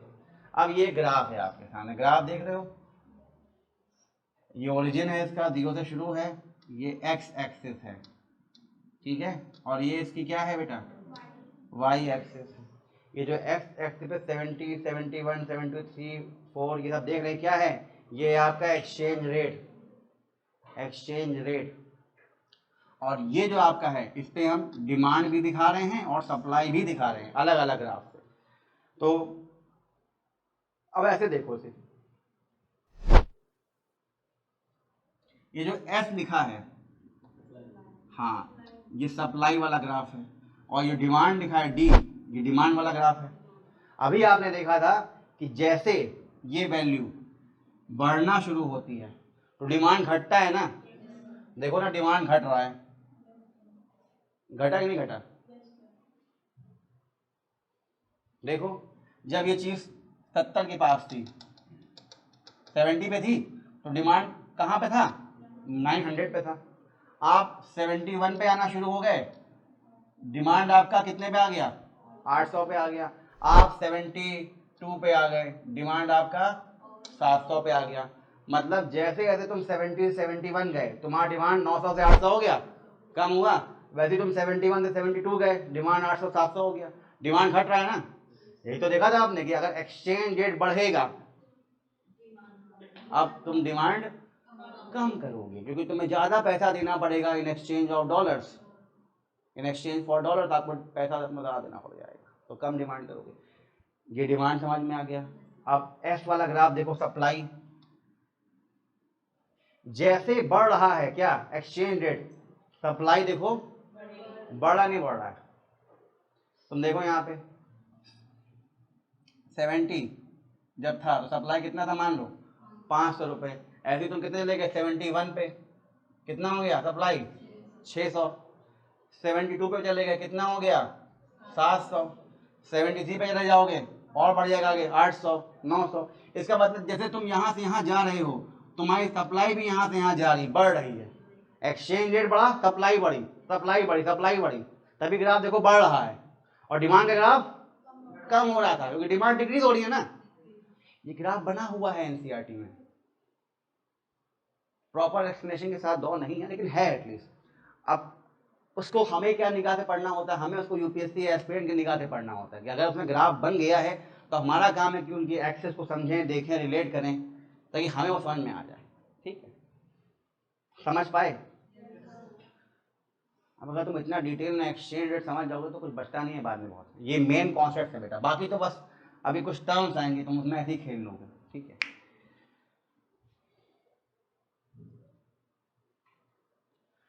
तो व्हाट इज फ्लेक्सिबल और फ्लोटिंग एक्सचेंज रेट, ये आपने देखा कि समय के साथ ऐसे ऐसे देखो फ्लोट होता रहता है। ठीक है, कोई मैनेज करने इसको नहीं आया है, किस पे फिक्स हो रहा है, डिमांड सप्लाई पे फिक्स हो रहा है, दिख रहा है ना। ठीक है, मतलब सिंपल सा है तो ये चीज़ कि अगर ये जो दो वर्ड है डिमांड और सप्लाई, यही डिटरमाइन करेंगे किस चीज़ को, एक्सचेंज रेट को, कि एक्सचेंज रेट कितना हो कितना नहीं। डिमांड और सप्लाई सिर्फ बताते हैं उस चीज़ को, डिमांड और सप्लाई बताएंगे एक्सचेंज रेट कहाँ जाएगा। इसका मतलब ये है कि मोर द एक्सचेंज रेट, मतलब एक्सचेंज रेट ज़्यादा अगर है, मतलब 70 से 80 हो गया है, तो अब तुम्हारी डिमांड कम हो जाएगी ना एक्सचेंज करने की, क्योंकि इनवर्स प्रोपोर्शन हो जाता है डिमांड। देखा ना, डिमांड कम हो गई। और अगर एक्सचेंज रेट बढ़ना शुरू हो जाए तो तुम्हारा सप्लाई क्या हो जाती है, बढ़ जाती है ना, क्योंकि क्या है ये डायरेक्ट प्रोपोर्शन में है, तो डायरेक्टली प्रोपोर्शनल है। तो डिमांड और सप्लाई और उससे कैसे तुम निकालोगे एक्सचेंज रेट, ये तुम समझ पा रहे हो। तो डिमांड और सप्लाई पे जब चलना शुरू कर दे एक्सचेंज रेट, उसको हम कहते हैं बेटा floating exchange rate, free exchange rate, flexible exchange rate. समझ में आया? तो ये तीन तरीके हैं एक्सचेंज रेट निकालने के। अभी आपने क्या देखा, पहला वाला फ्लेक्सिबल और फ्लोटिंग एक्सचेंज रेट, ये समझ में आया। अब आगे मैं बताऊंगा नेक्स्ट क्लास में।